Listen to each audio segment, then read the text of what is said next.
오늘 하나님께서 우리에게 주실 말씀은 신약성경 누가복음 9장에 있는 말씀입니다. 누가복음 9장 10절 말씀부터 17절에 있는 말씀입니다. 제가 가진 성경으로는 신약성경 105페이지에 있는 말씀입니다. 누가복음 9장 10절로 17절 말씀입니다.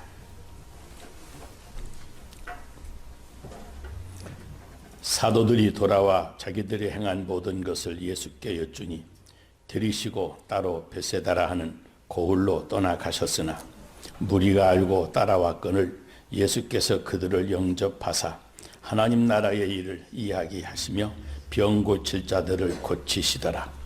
날이 저물어 가매 12사도가 나와 여짜오되 무리를 보내어 두루 마을과 촌으로 가서 유하며 먹을 것을 얻게 하소서.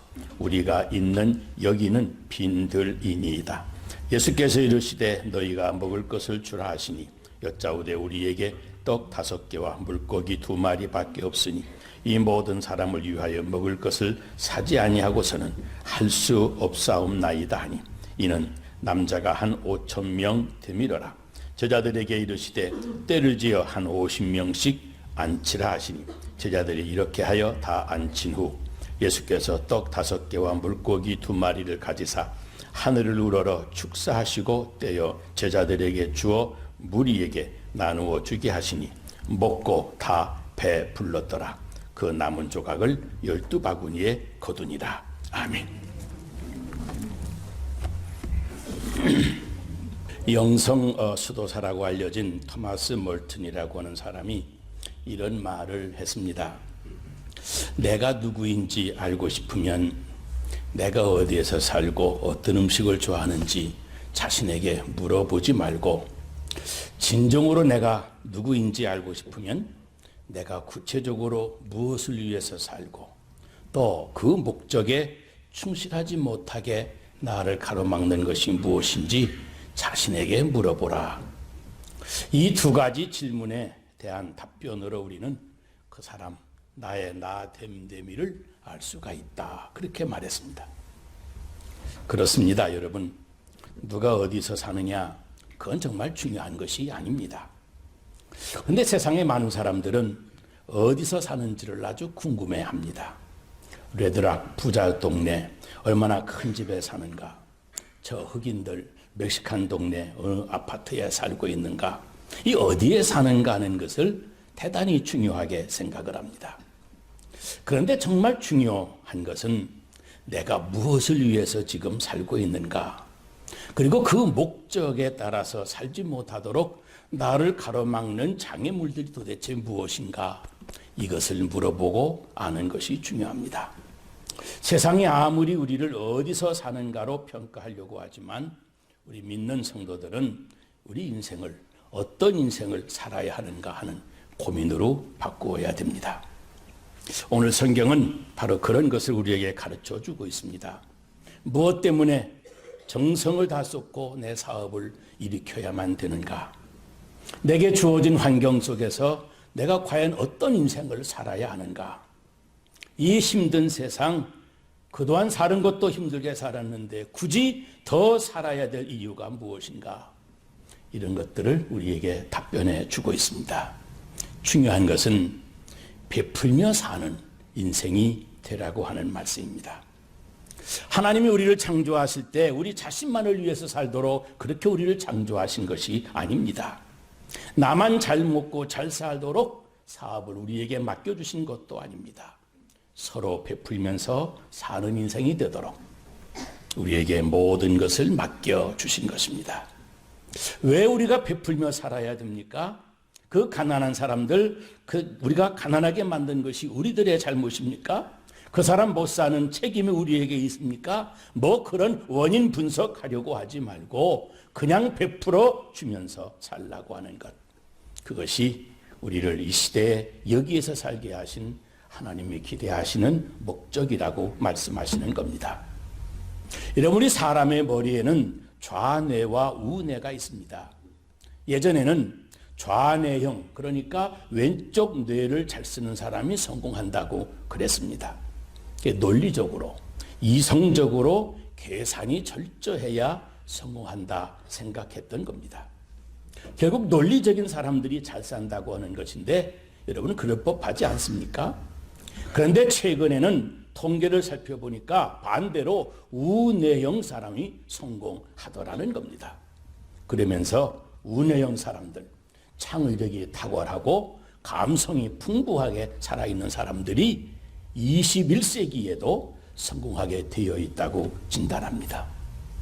그런데 이 좌뇌형 인간과 우뇌형 인간 사이에는 딱 하나의 차이가 있습니다.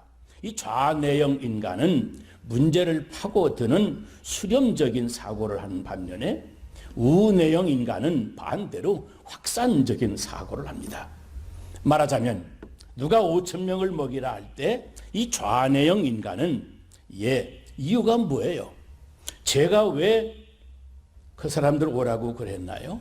이 사람들 제가 먹여줘야 될 이유가 나한테 뭐가 있습니까? 내 잘못입니까? 그렇게 분석을 하면서 내가 이 사람들을 먹여주어야 될 이유가 없다고 부정적인 결론을 내립니다.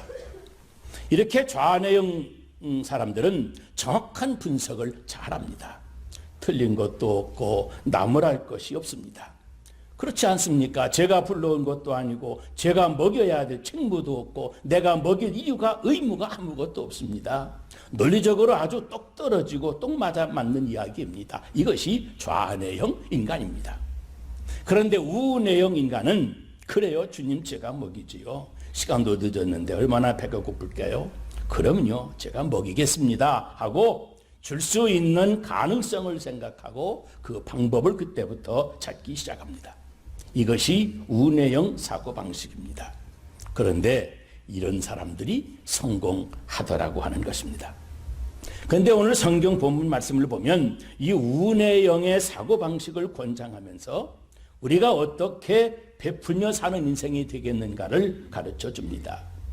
중요한 것 하나는 바로 나는 베풀며 살 수 없다고 하는, 나는 할 수 없다고 하는 생각으로부터 벗어나야 된다는 사실입니다. 우리는 이 좌뇌형 사람들처럼 안 된다고 하는 부정적인 생각, 부정적인 말에 대단히 익숙해져 있습니다.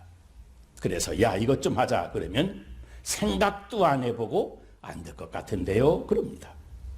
우리가 좀 도와주자 그러면 안 돼요, 우리도 없는데, 우리도 어려운데 그럽니다. 여기 제자 빌립도 예수님께서 너희들이 먹을 것을 주어라 그랬더니 당장 안 됩니다. 우리가 가진 것이 얼마나 됩니까? 그렇게 부정적인 대답에 익숙해 있었습니다. 그러므로 여러분, 베풀며 사는 인생으로 살아가려면 내가 안 된다고 말하기 전에 먼저 그리고 될 가능성을 생각하고 그 방법을 찾아야 됩니다. 사실 여러분 가만히 생각해 보면 마음만 있으면 베풀며 살 수 있습니다. 그러나 계산하기 시작하면 베풀며 사는 인생은 못 됩니다. 중요한 것은 능력이 문제가 아니라 나에게 도울 마음이 있느냐 하는 문제입니다. 정말 여러분이 베풀어 줄 마음이 있으면 그러면 베풀어 주는 인생을 살 수가 있습니다. 마음이 없기 때문에 베풀지 못하는 겁니다. 이 동양의 최고 부자가 홍콩의 그 링카싱이라고 하는 사람인데 세계에서도 10대 부자 안에 들어간답니다. 그런데 이 사람은 아버지가 일찍이 돌아가셨습니다. 그래서 중학교도 제대로 다니지 못하고 중간에 중퇴했습니다. 보세요. 중학교도 못 나왔지, 부모도 없지, 뒤에서 밀어주는 사람도 없지. 그래서 어려서부터 찻집 종업원도 하고 시계줄을 파는 시계줄 세일즈맨으로도 일하면서 정말 인생을 근근하게 살았습니다. 그런 사람이 뭐 하겠습니까? 그렇지 않겠습니까? 그런데 여러분, 그 사람이 아시아에서의 최고 부자, 세계에서도 10대 부자 안에 들어간답니다. 그런데 이 사람이 아주 어려운 사람들을 도와주는 자선기관 하나를 만들면서 자기 재산 6조 원, 우리 한국 돈으로 6조 원을 내놓았답니다. 6조 원. 한 명도 놀라는 사람이 없는데 이거 대단히 많은 돈입니다, 여러분. 6조 원을. 그런데 이 사람이 아주 감동적인 말을 하나가 했습니다. 이 돈 많이 모은 게 훌륭한 게 아니고 요 말, 사회를, 세상을 보는 요 시각이 중요해서 이 말씀드리는 겁니다. 이런 말을 했습니다. 세상에 부유한 사람은 많아도 귀한 사람은 많지 않다. 세상에 부유한 사람은 많아도 존귀한 사람은 많지 않다. 이분이 보니까 세상에 부자는 많은데 존귀한 사람, 참으로 귀한 사람은 별로 없고, 세상에 돈 가진 사람은 많은데 정말 귀하게 쓰려고 하는, 존귀하게 쓰려고 하는 인생은 없더라고 하는 겁니다. 여러분, 베푸는 사람이 고귀한 인생을 삽니다. 사람이 나이를 많이 먹으면 다 노인이 되지 않습니까? 그런데 사람이 나이를 많이 먹으면서 늙은이가 되는 사람이 있고요, 노인 어른이 되는 사람이 있답니다. 나이가 좀 들었다고 자기는 움켜쥐기만 하고 받으려고만 하면 사람이 취해집니다. 그 사람을 늙은이라고 그런답니다. 그런데 나이가 들어도 고상하게 나이를 먹는 사람이 있습니다. 움켜쥐려고 하지 않고 그저 베풀어 주면서 살려고 하는 사람이 있습니다. 그 얘기를 듣고 가만히 생각을 해봤습니다. 다행히 우리 교회는 나는 가진 것도 없고 능력도 없다고, 있는 것도 얼마 안 된다고 하는 그런 늙은이들보다는, 대접받으려고 하기보다는 베풀어 주려고 하는 그런 것을 좋아하는 고상한 노인 어른들이 많으셔서 정말 감사합니다. 우리 한번 옆에 분에게 인사하십시다. 남을 돕고 베풀면서 사십시다. 인사하시죠.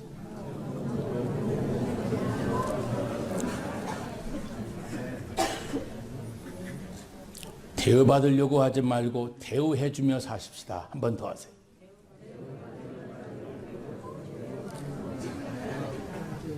여러분, 이렇게 믿음으로 자기 자신을 인정하고 격려하고 믿음으로 자기 자신을 칭찬하면, 그러면 도울 수 있는, 베풀 수 있는 능력을 하나님이 주실 줄로 믿습니다. 또 한 가지는, 이 성경 말씀 보면 예수님께서 떡 5개와 물고기 2마리를 가지고 하늘을 우러러 축사하시고 그랬습니다. 말하자면 감사하셨다고 하는 말입니다.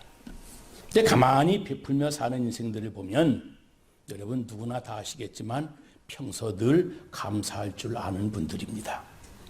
예수님도 얼마 안 되는 보리떡 5개, 물고기 2마리를 가지고서도 하나님께 감사를 드리시고 5천 군중에게 나누어 주셨습니다.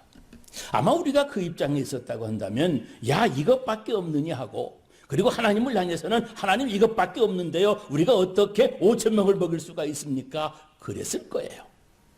그런데 우리 주님 받자마자 하나님께 먼저 감사를 드렸습니다. 여러분 주변을 가만히 살펴보세요. 평소 감사할 줄 아는 사람이 베풀 줄도 압니다. 내가 지금 이대로를 감사하는 사람, 그 사람이 베푸는 것 아깝지 않게 베풀어 줍니다. 왜냐하면 모든 것이 다 하나님의 은혜인 것을 깨닫기 때문에 그렇습니다. 저에게 이런 직장 주신 것이 감사하고, 이만한 건강 주신 것도 감사하고, 적던 많던 이만큼 돈 벌고 살 수 있게 해주신 것, 이것도 감사하고, 늘 그런 사람은 은혜로 사는 것을 아니까, 그러니까 은혜로 베풀 줄도 알게 됩니다.